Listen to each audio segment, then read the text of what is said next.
Ang ano? Kulab.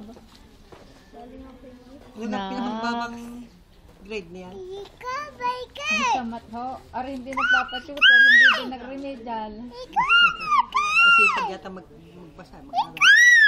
Ay pag assignment at may isang nag-aaral naman. Michael, tawag Minsan ka. sa school daw. Pag nakabiten.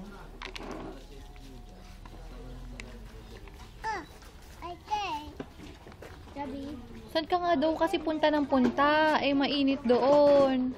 Sabihin mo, Gabi, mainit doon. Huwag kang punta doon, ha?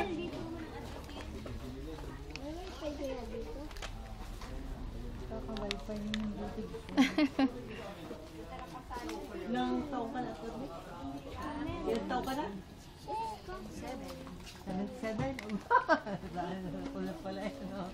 Makakapunta pa ng States, ano? Yung inyo nga pong kapatid ay uuwi or umuwi po? Ah, hindi po makakauwi.